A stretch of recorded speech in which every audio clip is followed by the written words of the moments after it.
Hello, hello, friends. Good afternoon or good morning, depending on where you're joining us from today.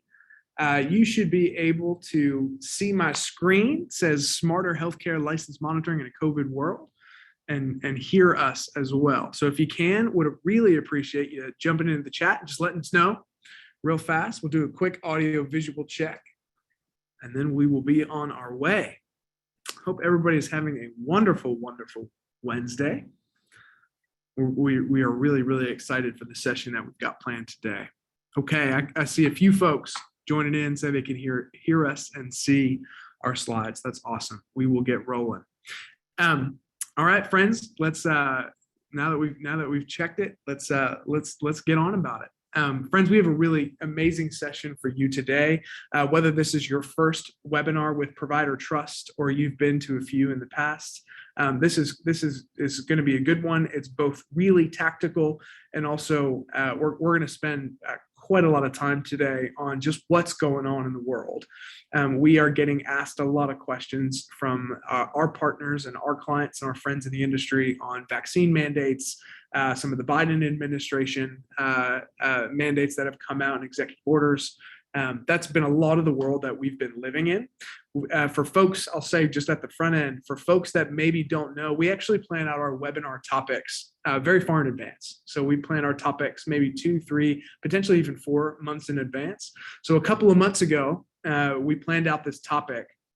And as the world has continued to change and evolve in the last couple of months since we picked the topic, we've done our best to certainly deliver the value that y'all came to us for today, but also to keep it really timely and really relevant and speak back to what's happening and what's changing even on a daily, weekly basis as even some of those vaccine mandates in the state of New York have started to hit. We've started to see some of the impacts even just this week alone. We will stay relevant and current today. We're going to spend a lot of time there too.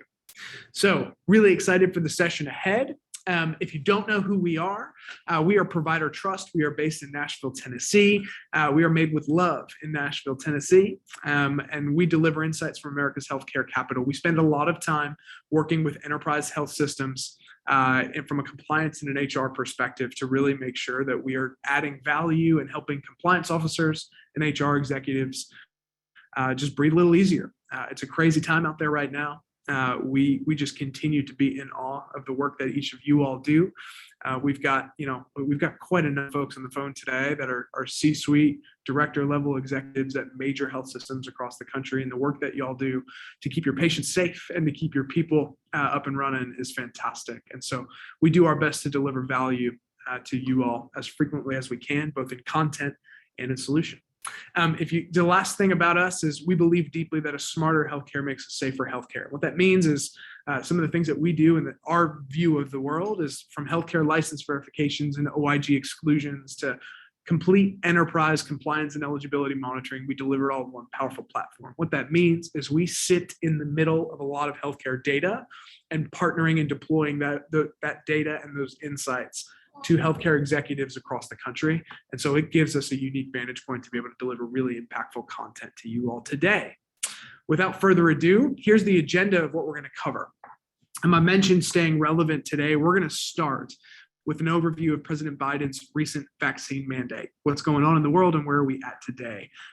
Donna's going to speak to this in a second, but if we have produced quite a bit of content on this as well, based on the questions that we're starting to field from the market, and we are continuing to do so for the rest of this year and likely into next year as well, just on staying relevant, current, and adding value and doing our best to not add noise. So Donna will speak to that in a little bit. If you're looking for a good recap or summary and a good direction or a place to start to understand and digest, we've got some ideas for you today. I'm going to take us through license monitoring complexities at a 40,000 foot level, and then how have those been made really specific and very acute with some of the things that have happened even in just the last few weeks too. Some of the things that have gone on in New York with Puerto Rican healthcare practitioners that are now coming to the United States with licenses and all the nuance and complexity associated with that too. And then Donna's going to pick up on staffing shortages, what to pay attention to now. And we'll close with vaccine mandate management and success stories and some of the things we are starting to hear and starting to anticipate as we go on. So without further ado, I'm thrilled to be able to introduce Donna Thiel. Donna is our Chief Compliance Officer at Provider Trust. You all know and love her, and we certainly do too on our side. She just continues to keep the pulse and keep us current, and help compliance officers across the country really just make sure they are well prepared for the road ahead. That's a big part of what she helps us do at Provider Trust, and a big part of why I'm so excited that she gets to deliver messages like these to each of you all today. So Donna, welcome and take it away. Thanks, Dave. And thanks everyone for taking time to spend about a half hour with us.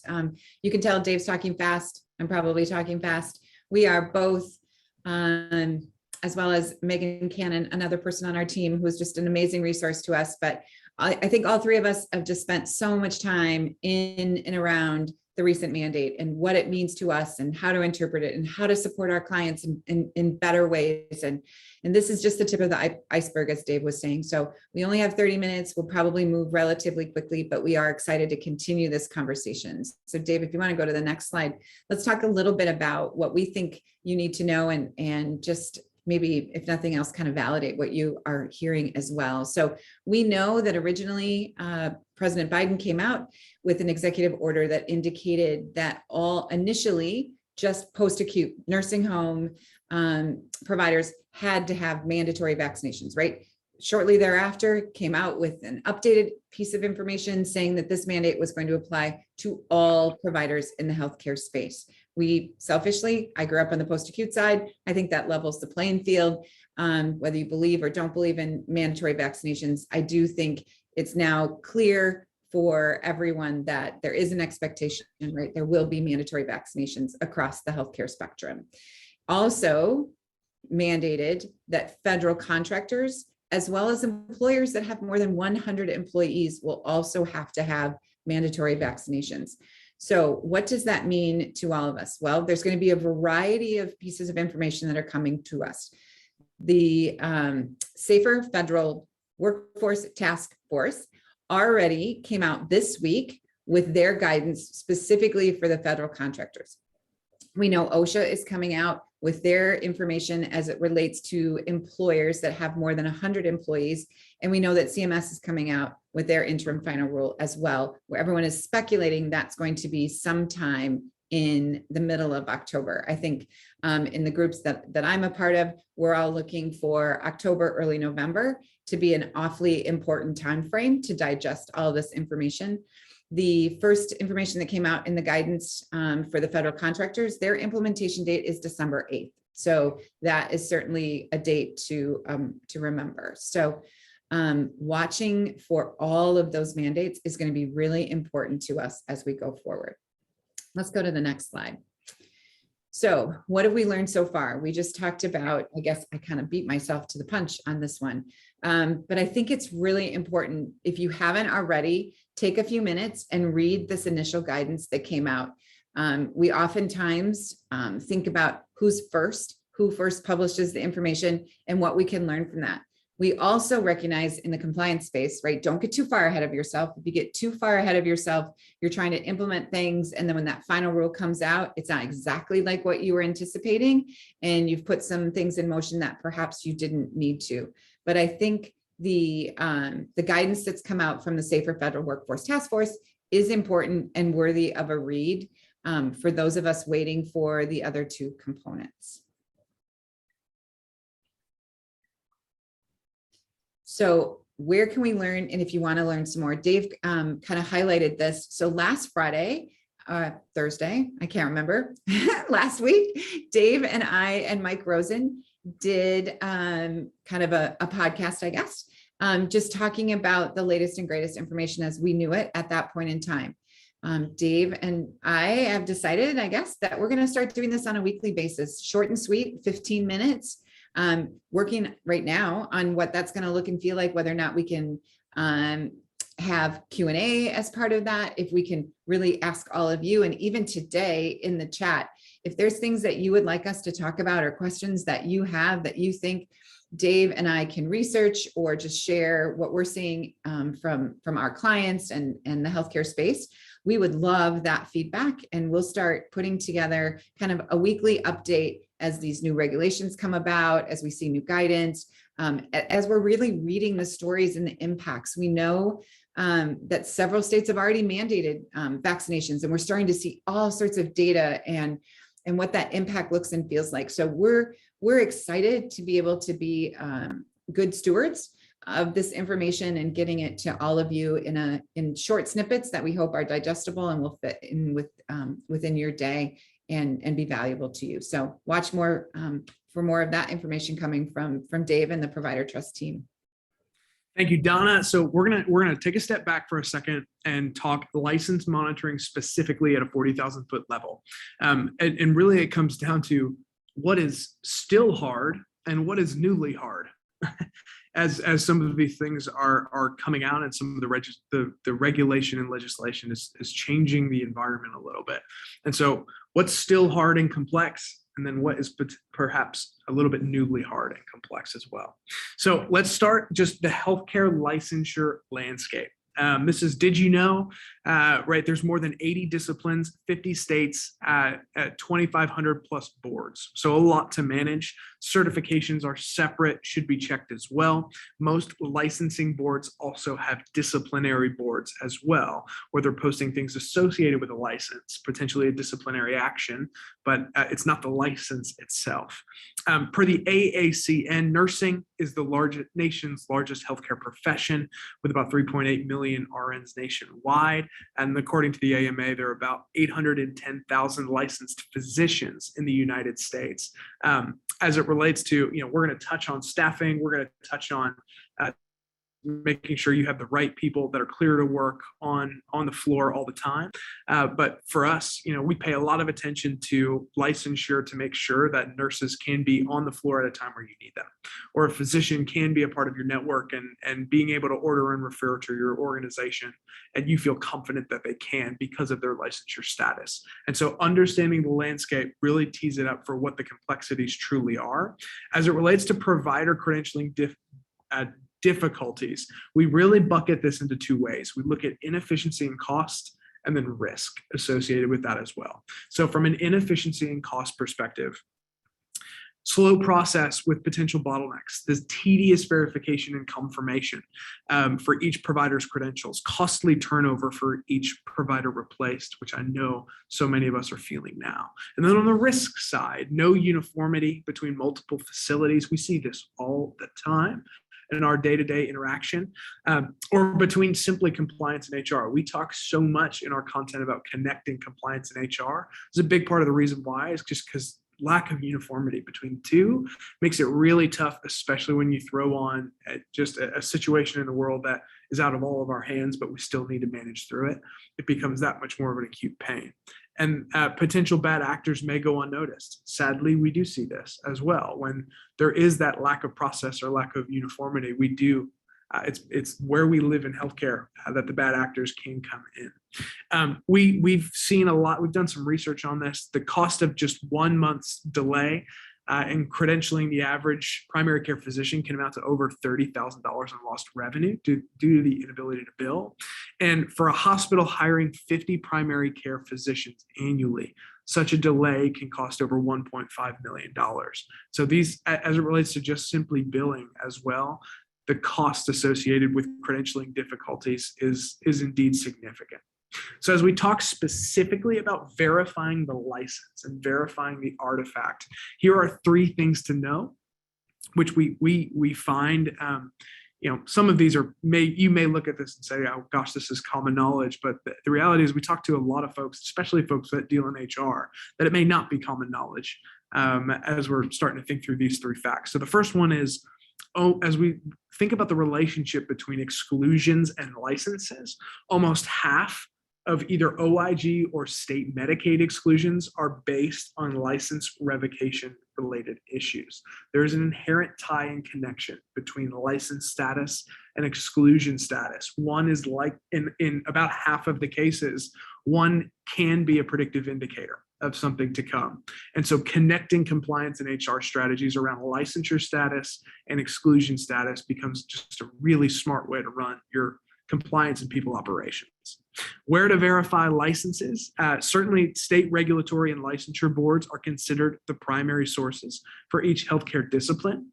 You may say, yeah, I knew that. The piece there that I think is a little less known, unless you are the one doing the work, is the intricacy and the nuance associated with each individual state board. And I'm saying like literally just like the website experience to get some of this information. Some have CAPTCHA that requires an extra step, right? Some have varying degrees of how they release and how they publish that primary source information.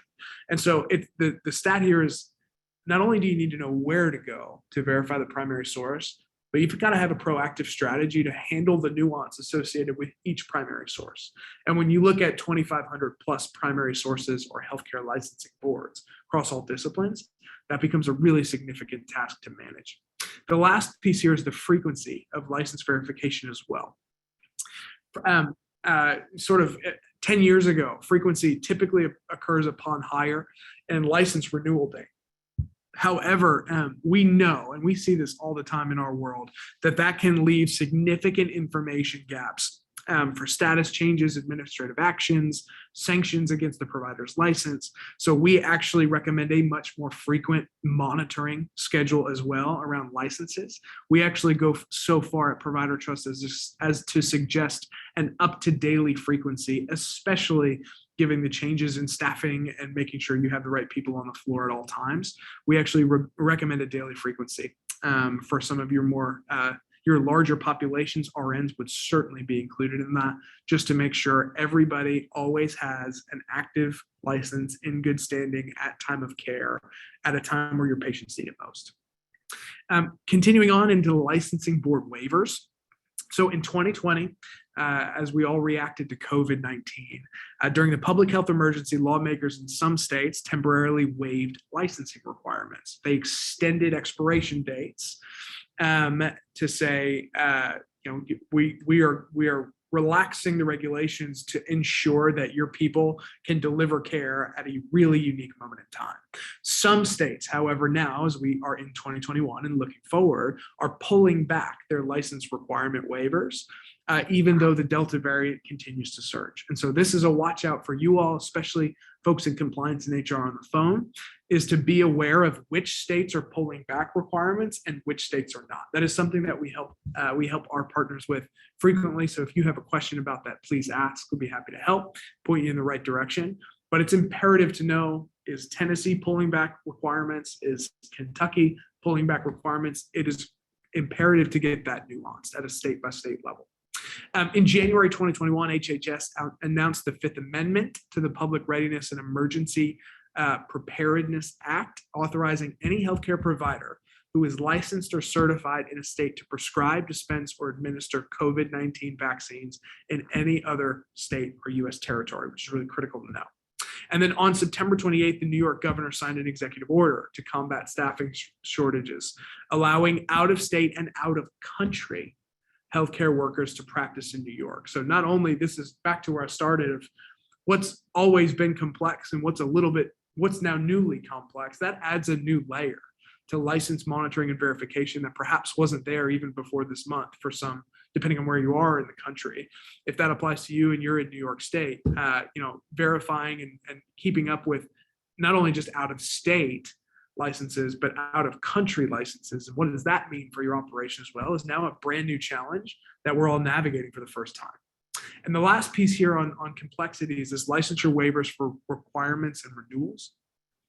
The Federation of State Medical Boards continues to provide updated information on state waivers for licensure requirements or renewals in response to COVID-19. And many state boards are continuing to update their policies and waivers daily. And I want to emphasize daily as well. The world's changing rapidly. Staying current on a state-by-state and board-by-board level on a daily basis is critical to an effective licensure monitoring program and operation. And certainly, it certainly impacts your Medicare, Medicaid billing and things that go along with staffing and the like. So it is critical to stay current. We strongly recommend having somebody on your team that is tasked with this from an accountability perspective, or having a partner that is tasked with this from an accountability perspective. Somebody needs to own the accountability within your operation. It is a really good next step and a takeaway from this call to really determine who, and does that lie internally or externally. Donna? Thanks, Dave. You can go ahead and go to the next slide.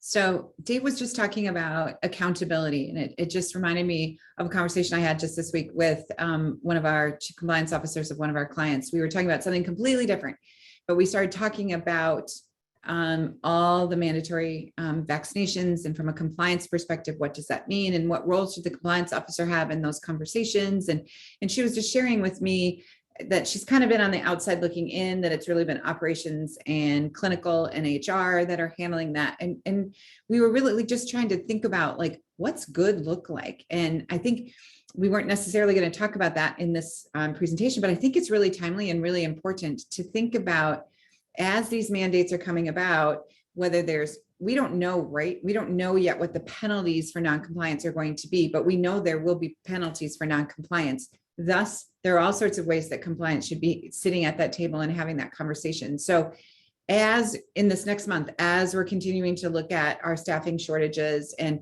planning for X percentage of our staff who may or may not get vaccinated, be thinking about how you should be, if you're the compliance professional, be at that table and having that conversation. Are you looking at hotline calls? Are you thinking about the workplace complaints that are coming forward? And are you sharing that information and partnering with HR and operations and clinical, and just really make sure that you have a seat at that table, because this is a full court press. Everybody on the team needs to be at the table and aligned.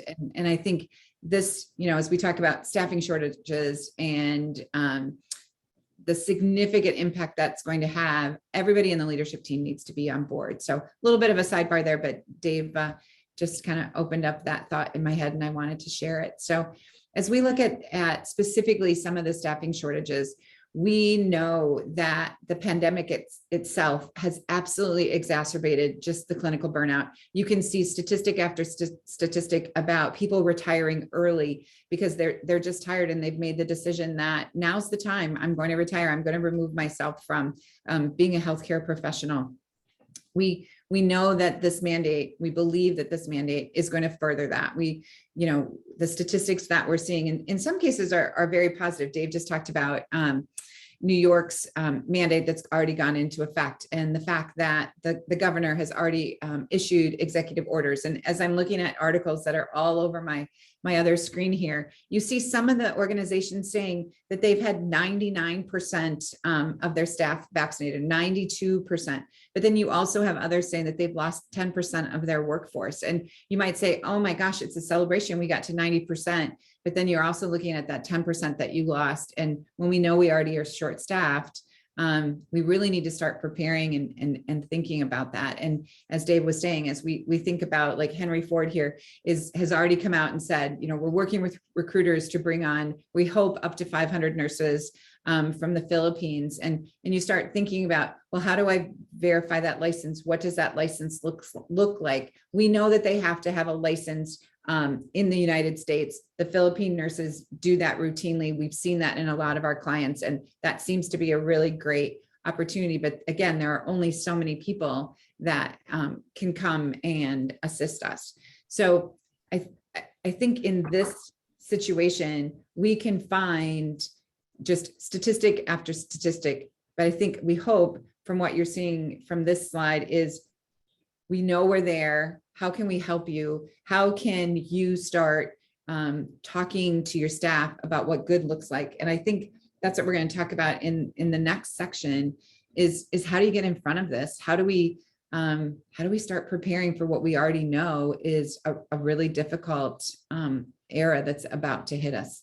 So let's just talk just really quickly as we kind of wrap up today on this, like, management and success stories. Some of it is really having the right people at the table. I think, honestly, a lot of it is continuing the hard work that you all have been doing, which is just talking to people in your organization, like, What are you afraid of? What's the fear factor? What can we do as an organization to help support you in this decision making, and not leaving it up to conjecture or hypotheticals or somebody else's opinion, but really asking our team members, like, what's the what? Why are we here? How do we help? And sharing that responsibility across the dynamics of the organization. It doesn't all belong in HR or just compliance. Many of us have different roles and relationships in our organization, and someone may feel more comfortable communicating with you versus me. And who are those people in your organization that have that comfortability, or that your staff members have the comfortability to talk to them? And I think you just have to be open and honest and accept the fact that in this last year and a half, we've all worn 1,000 different hats, and different hats than we probably ever expected to. And I don't think that's going to change. And just let the natural talents that each person has on your team shine through, and start sharing those responsibilities of really gathering the information. And I think I know it's easy to sit here on this little square and talk to you about, oh, you can just do this or that. But I think we have to start thinking completely different than what we've done in the past. And, whether it's New York and looking at what the governor of New York is saying, we're changing the rules. We're giving you all of these, I'm trying to think of even the right word, but just giving you opportunities to let people serve in different capacities. I think we have to do that same thing and say, maybe this role is more important, and we can move this person to a different function in the organization. So talking to our people, I think is kind of the best thing that we can do at this point. And then the next slide, we really just wanted to call out just some great things that we've been seeing. Signature Healthcare is in the post-acute space, again, kind of where I grew up, and certainly an avenue of healthcare that I follow. And I follow them. You can see this is from LinkedIn, I believe, but they are really out there trying to dispel myths and really trying to help people understand what the facts are. And I think things like this are really helpful, and really give a nod to Signature for the work that they're doing in trying to get facts to not only the people within their organization, but to anyone that happens to follow them. So these are some great things. I hope that in the coming weeks, as we kind of partner with all of you and start talking about what we're seeing, that we can share your good news stories too. And we would love to be able to share some specific examples. If you have stories that you'd like to share between Dave and I and other members of our team, feel free to reach out. Dave can probably give you the best way to do that. But anything that you all are seeing and that's working, we're here to share that great story. And we look forward to talking to you in the coming weeks of kind of the interpretation of the guidelines and the rules that we anticipate in the very near future. So appreciate that. Dave, if you want to wrap us up. Thanks so much, Donna. A couple things just as we wrap up here is one, this webinar is good for CEUs. So you will get your CEU certificate, copy of the recording, copy of the slides shortly this afternoon or first thing tomorrow. So be on the lookout for that in your inbox. The slide you see is browse our library and providertrust.com. I mentioned this earlier, but we are doing our very best to stay current and relevant and give you really good guidance and interpretation with what's coming out in a variety of different ways, whether that's a podcast, a webinar, a live interview series with myself and Donna, a blog post. You will see a lot more of that from us, certainly over the next 90, 120 days as we're all navigating some of this stuff. And as it ties back to license verification, it's our bread and butter. And so we sit in a unique place where we feel like our responsibility is to add value around a process we really, really know. And how do we help each of you navigate some just complex challenges that are facing healthcare today.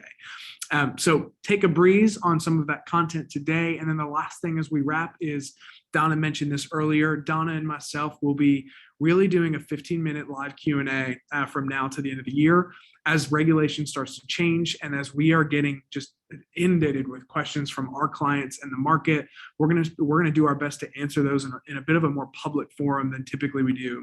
We handle most questions like that from our partners just in one-to-one silos.